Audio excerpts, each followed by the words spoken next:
हिमाचल के लोगों ने भी दिया अन्ना और रामदेव को समर्थन। जिला मुख्यालयों पर अनशन कर केंद्र से काले धन को वापस लाने की मांग। मुख्यमंत्री धूमल ने बताया मीडिया का महत्व, कहा समाज में नैतिक मूल्यों को स्थापित करने में मीडिया सहायक। चुनाव क्षेत्र को लेकर बीजेपी के 2 काबीना मंत्री आमने सामने। ज्वालामुखी से रविंद्र रवि और धवाला लड़ना चाहते हैं चुनाव। विधानसभा चुनावों के मद्देनजर महिला कांग्रेस हुई सक्रिय। दौरे पर प्रदेश महिला कांग्रेस अध्यक्ष कार्यकर्ताओं के साथ कर रही है बैठक।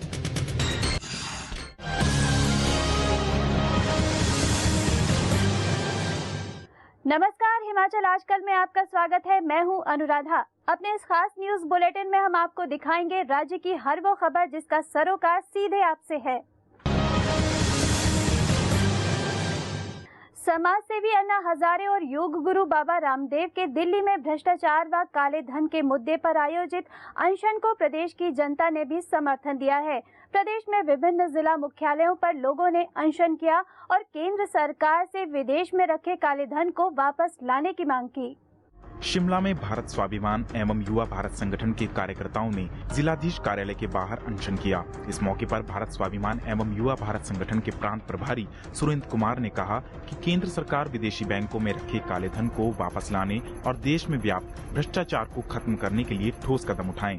ये जो लड़ाई है हमारी काला धन, भ्रष्टाचार और व्यवस्था परिवर्तन की लड़ाई है कि जो 400 लाख करोड़ रुपया भारत के अंदर या बाहर जमा है उसको कैसे देश में वापस लाना है। आदरणीय अन्ना हजारे साहब ने जन लोकपाल बिल के लिए आंदोलन किया था, वो भी भ्रष्टाचार मिटाने के लिए एक हमारा विकल्प है। उधर जिला ऊना में भी रामदेव और अन्ना समर्थकों ने अनशन किया। इस अवसर पर पतंजलि योग समिति के ऊना मंडल प्रभारी प्रवेश कुमार ने कहा कि अन्ना व रामदेव के अनशन को भारी जन समर्थन मिल रहा है। जो मुद्दे इन्होंने रखे हैं काले धन को लेके और भ्रष्टाचार को लेके, इसको पूरी तरह से सरकार को ये न लगे कि ये दोनों अलग अलग हैं, एक ही मंच पे इसीलिए विराजमान है और लोगों में भी यही संदेश जाए कि ये बड़ी संगठित तरीके से ये आंदोलन किया जा रहा है और इसके लिए लोगों का भरपूर सहयोग मिल रहा है और जन जन जागरण की जो जागृति अभियान चलाया जा रहा है उसमें बहुत अच्छा लोगों में संदेश जाएगा। वहीं जिला मुख्यालय नाहन में भी लोगों ने हिस्सा लिया। इस मौके पर पतंजलि योग पीठ के जिला प्रभारी उपेंद्र शर्मा ने कहा कि योग गुरु बाबा रामदेव ने काले धन व भ्रष्टाचार के खिलाफ जो राष्ट्रव्यापी आंदोलन छेड़ा है, लोग उसका पुरजोर समर्थन कर रहे हैं। वहीं जिला चंबा में भाजपा के निलंबित सांसद राजन सुशांत ने भी भ्रष्टाचार व काले धन के मुद्दे को लेकर रामदेव व अन्ना समर्थकों को अपना समर्थन दिया। ब्यूरो रिपोर्ट, हिमाचल आजकल। मुख्यमंत्री प्रेम कुमार धूमल ने कहा कि समाज में नैतिक मूल्यों को स्थापित करने में मीडिया अहम भूमिका निभा सकता है। शिमला में ब्रह्म कुमारी समाज द्वारा आयोजित अखिल भारतीय मीडिया सेमिनार के अवसर पर धूमल ने कहा कि पत्रकारिता में राष्ट्रवादिता, धर्मनिरपेक्षता और नैतिकता जैसे गुणों का होना अनिवार्य है। उन्होंने कहा कि मीडिया लोकतंत्र का चौथा स्तंभ है और उसका समाज के निर्माण में एक अहम योगदान है। शिमला में ब्रह्म कुमारी समाज द्वारा अखिल भारतीय मीडिया सेमिनार का आयोजन किया गया। सेमिनार में प्रदेश के अलावा देश के विभिन्न हिस्सों से आए मीडिया से जुड़े लोगों ने भाग लिया। इस अवसर पर मुख्यमंत्री प्रेम कुमार धूमल ने कहा कि समाज में नैतिक मूल्यों को स्थापित करने में मीडिया अपना अहम योगदान दे सकता है। उन्होंने पत्रकारिता में नैतिक मूल्यों को अपनाने पर बल देते हुए कहा कि मीडिया की समाज के निर्माण में महत्वपूर्ण भूमिका होती है। आज का युग इंफॉर्मेशन टेक्नोलॉजी का, सूचना प्रौद्योगिकी का युग है और इस युग में मीडिया का बहुत महत्व भी है। आपका भी एक विंग ये काम कर रहा है, इसलिए आपको बहुत बहुत साधुवाद भी, बधाई भी। धूमल ने कहा कि किसी देश और उसके समाज के विकास में मीडिया भी एक महत्वपूर्ण भूमिका होती है। जहां सरकार जनता के हित की योजनाएं चलाती हैं, वहीं मीडिया उनको जन जन तक पहुंचाने में मदद करती है ताकि जनता उनका फायदा उठा सके। ब्यूरो रिपोर्ट, हिमाचल आजकल। विधानसभा चुनाव क्षेत्र को लेकर कांगड़ा के 2 काबीना मंत्रियों में ठन गई है। ज्वालामुखी विधानसभा क्षेत्र को लेकर आईपीएच मंत्री रविंद्र और खाद्य आपूर्ति मंत्री रमेश धवाला आमने सामने आ गए हैं। रविंद्र रवि जहां आगामी विधानसभा चुनाव ज्वालामुखी से लड़ना चाह रहे हैं, वहीं रमेश धवाला अपने क्षेत्र को किसी भी सूरत में छोड़ने को तैयार नहीं है। ऐसी स्थिति में ज्वालामुखी क्षेत्र से प्रत्याशी का नाम फाइनल करना पार्टी के लिए किसी बड़ी चुनौती से कम नहीं होगा। रमेश धवाला शांता कुमार के कट्टर समर्थक माने जाते हैं। वहीं 1998 में भाजपा व हिम्बी का गठबंधन सरकार बनाने में उनकी अहम भूमिका रही है। धवाला ज्वालामुखी क्षेत्र से चुनाव लड़ते आए हैं, लेकिन अब इस क्षेत्र से आईपीएच मंत्री रविंद्र रवि को और धवाला को देहरा क्षेत्र से चुनाव लड़ाने की बात कही जा रही है। ये बात रमेश धवाला के गले से नहीं उतर रही। उनका कहना है कि चुनाव के ऐन वक्त पर उनको देहरा भेजा जा रहा है, जो कि उचित नहीं है। उन्होंने स्पष्ट किया कि वे ज्वालामुखी से पिछले 3 विधानसभा चुनाव लगातार जीतते आए हैं। ऐसे में इसी क्षेत्र से चुनाव लड़ना उनका हक बनता है और उनके समर्थक भी यही चाहते हैं। ये 2 साल पहले कहा होता कि आप जाइए और देहरा में अपना आधार बनाइए, लोगों से संपर्क करिए, विकास की दृष्टि से भी आप देखिए, तो मैं वहां चला जाता। अब 3-4 महीने चुनाव को रहे हैं। अब मैं क्या कहूं कि मैं देहरा जाकर के वहां क्या करूंगा?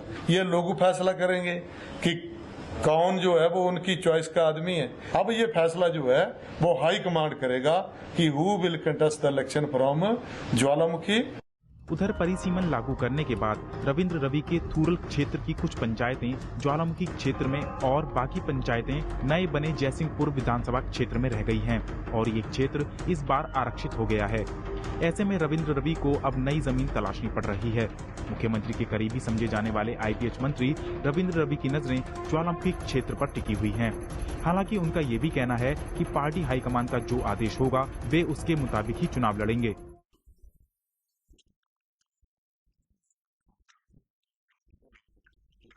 ज्वालामुखी विधानसभा क्षेत्र को लेकर आईपीएच मंत्री रविंद्र रवि और खाद्य आपूर्ति मंत्री रमेश धवाला दोनों ही आमने सामने आ गए हैं। अब देखना ये होगा कि बीजेपी आलाकमान इन दोनों को समझाने में कैसे सफल होती है। गुलशन धनोआ, हिमाचल आजकल, देहरा।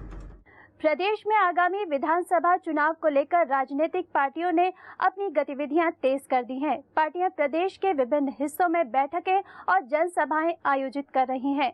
महिला कांग्रेस भी इन चुनावों को लेकर सक्रिय हो गई है। महिला कांग्रेस की प्रदेशाध्यक्ष मनभरी देवी इन दिनों प्रदेश दौरे पर हैं और अपने दौरे के दौरान वह नाहन पहुंची। यहां उन्होंने कार्यकर्ताओं के साथ बैठक की और आगामी विधानसभा चुनावों की तैयारियों की समीक्षा की।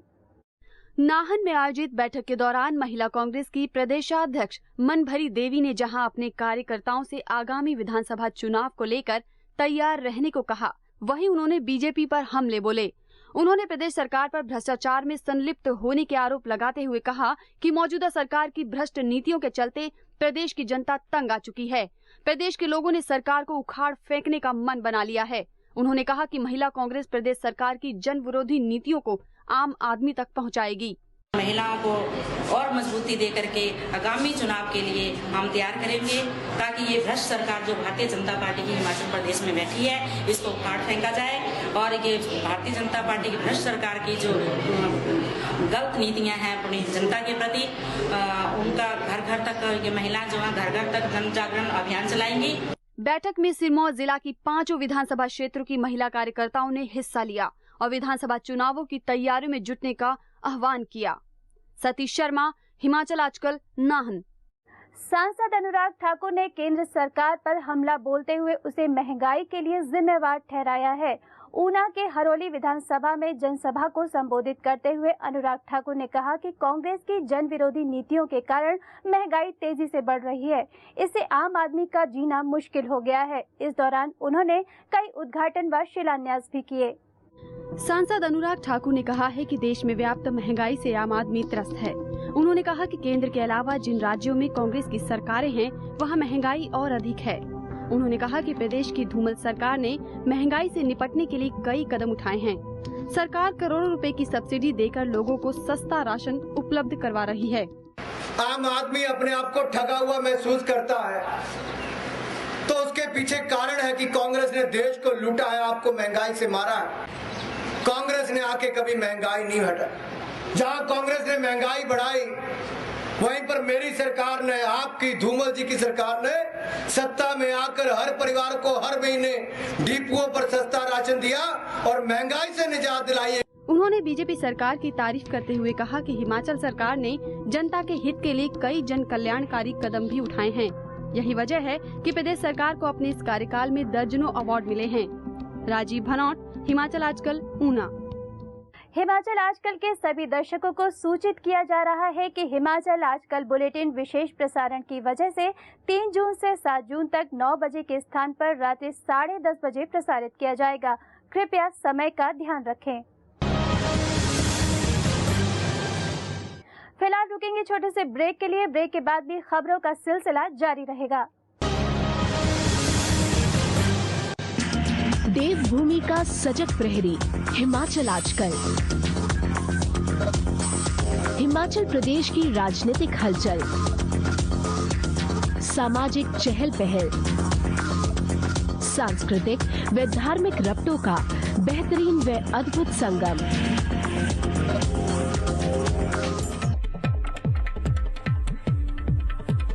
इस दिशा चैनल पर। ब्रेक के बाद आपका स्वागत है। एक नजर हेडलाइंस पर। हिमाचल के लोगों ने भी दिया अन्ना और रामदेव को समर्थन। जिला मुख्यालयों पर अनशन कर केंद्र से काले धन को वापस लाने की मांग। मुख्यमंत्री धूमल ने बताया मीडिया का महत्व, कहा समाज में नैतिक मूल्यों को स्थापित करने में मीडिया सहायक। चुनाव क्षेत्र को लेकर बीजेपी के 2 काबीना मंत्री आमने सामने। ज्वालामुखी से रविंद्र रवि और धवाला लड़ना चाहते हैं चुनाव। विधानसभा चुनावों के मद्देनजर महिला कांग्रेस हुई सक्रिय। दौरे पर प्रदेश महिला कांग्रेस अध्यक्ष कार्यकर्ताओं के साथ कर रही है बैठक। राजधानी में पानी का संकट गहरा गया है। गर्मी बढ़ने से शिमला शहर में पानी की आपूर्ति करने वाले जल स्रोतों में पानी का स्तर गिर गया है। इससे शहर में पानी की आपूर्ति पर खासा असर पड़ा है। हालात ये है कि शहर में कई हिस्सों में तीसरे दिन भी पानी नसीब नहीं हो रहा है। वहीं प्रशासन द्वारा पानी की समस्या से निपटने के लिए कोई पुख्ता इंतजाम नहीं किए गए हैं। पर्यटन सीजन चरम पर होने के कारण राजधानी में इन दिनों पानी की मांग और भी बढ़ गई है, लेकिन गर्मी बढ़ने से जल स्रोतों में पानी का स्तर गिरता जा रहा है। इससे शहर में पानी की किल्लत बढ़ गई है। ऐसे में स्थानीय लोगों के साथ साथ पर्यटकों को भी भारी असुविधा का सामना करना पड़ रहा है। लोगों की माने तो उन्हें कई दिनों तक पानी नहीं मिल पा रहा है। पानी तो आता है पर कम आता है, बीच बीच में कभी नहीं भी आता। जिस दिन आता है थोड़ा कभी आ भी जाता है, कभी कम आता है। पानी 3 रोज बाद, 4 रोज बाद, 5 दिन बाद आता है। ऐसे पानी आता है, बस घंटे, 1.5 घंटे, 2 घंटे बाद चला जाता है। वहीं कई लोगों का ये भी कहना है कि उनको जो थोड़ा बहुत पानी मिल रहा था वो पीने योग्य भी नहीं है। पानी आता तो है, कभी कभी कम आ जाता है, जैसे आता नहीं है। और सबसे समस्या गंदा पानी की है। जो गंदा पानी बहुत है, इसकी समस्या सबसे ज्यादा है। गंदा जो गंदा है ना, तो जैसे आप बर्तन में बाल्टी में खोल के जैसे होता गंदी जगह में कहीं पाइपें मिली हुई है, ऐसा गंदा पानी आता है। गर्मी बढ़ने से पानी की इस किल्लत को दूर करने के लिए प्रशासन को टैंकरों की व्यवस्था करनी चाहिए, ताकि स्थानीय लोगों व पर्यटकों को पानी की किल्लत का सामना न करना पड़े। ब्यूरो रिपोर्ट, हिमाचल आजकल। नगर परिषद हमीरपुर द्वारा बेघर परिवारों के लिए बनाए जा रहे आवासों के लिए पात्र लोग ढूंढे नहीं मिल रहे हैं। हमीरपुर में 152 फ्लैट परिषद द्वारा तैयार किए जा रहे हैं। आवासों के आवंटन के लिए केवल वही लोग पात्र माने गए हैं जिनके पास किसी भी तरह की जमीन न हो। नगर परिषद अध्यक्ष दीप कुमार का कहना है कि करीब 4 करोड़ रुपए की लागत से तैयार हो रहे 152 आवासों का कार्य लगभग पूरा हो चुका है, लेकिन फ्लैटों के आवंटन के लिए रखी गई शर्त के चलते पात्र लोग नहीं मिल पा रहे हैं। उन्होंने कहा कि नगर परिषद इस शर्त में ढील देने का मामला सरकार के समक्ष उठाएगी।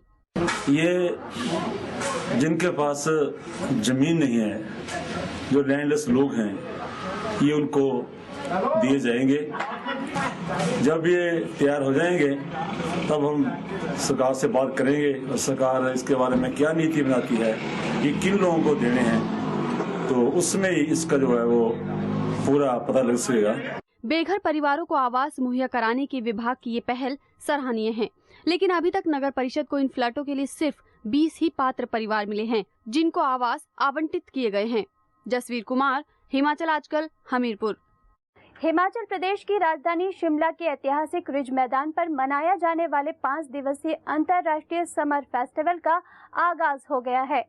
मुख्यमंत्री प्रेम कुमार धूमल ने दीप प्रज्वलित कर इसका शुभारंभ किया। शिमला की पहचान बन चुका ये फेस्टिवल 6 जून तक चलेगा। फेस्टिवल की पहली शाम युवा कलाकार मोहम्मद इरफान के नाम रही। इसके अलावा हिमाचल के स्थानीय कलाकारों, स्कूली बच्चों और हास्य कलाकारों ने अपनी आवाज का जादू बिखेरा। आइए आपको दिखाते हैं सांस्कृतिक संध्या की झलकियां। इस कार्यक्रम में जहां स्थानीय लोक गायकों व लोक नृत्यक दलों ने अपनी प्रस्तुति से लोगों का मन मोहा, तो वहीं इरफान ने कई प्रसिद्ध गीत पेश कर उपस्थित जनसमूह का खूब मनोरंजन किया। प्रशासन ने रात्रि कार्यक्रमों के अलावा दिन में भी लोगों के मनोरंजन के लिए विशेष कार्यक्रम रखे हैं, जिसमें 2 से 6 जून तक हिमाचली फूड फेस्टिवल व फ्लावर शो, 3 जून को डॉग शो व 4 जून को बेबी शो का आयोजन भी किया जा रहा है।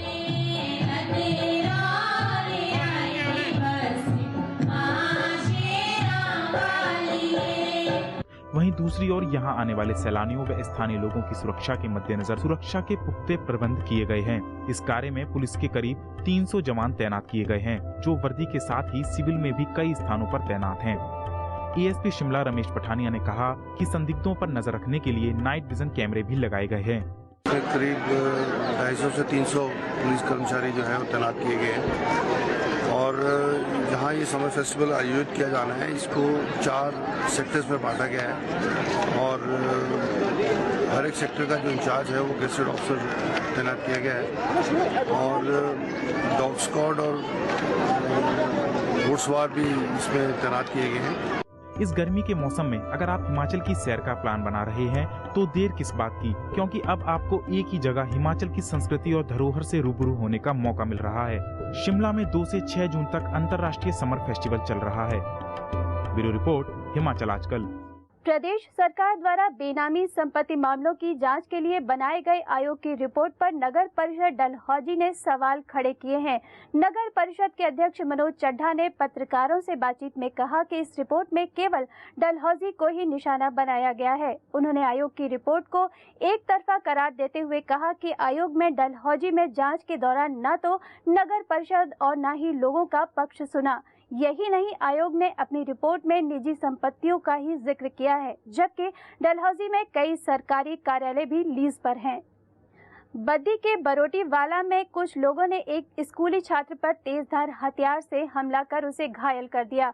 युवक बरोटीवाला स्कूल का छात्र बताया जा रहा है। पुलिस के मुताबिक छात्र पर झाड़ माजरी बस स्टैंड पर हमला किया गया। हमले में जख्मी छात्र को तत्काल स्थानीय अस्पताल ले जाया गया, जहां से उसे पीजीआई रेफर कर दिया गया। स्थानीय लोगों ने आरोपियों को पकड़कर पुलिस के हवाले कर दिया।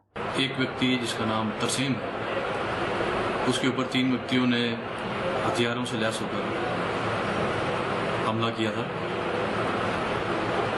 मामले की गंभीरता को देखते हुए attempt to murder 307, 323, 34 IPC section लगाए गए और जो तीनों एक्यूज्ड हैं उन तीनों को अरेस्ट किया गया। और अब एक नजर सुर्खियों पर।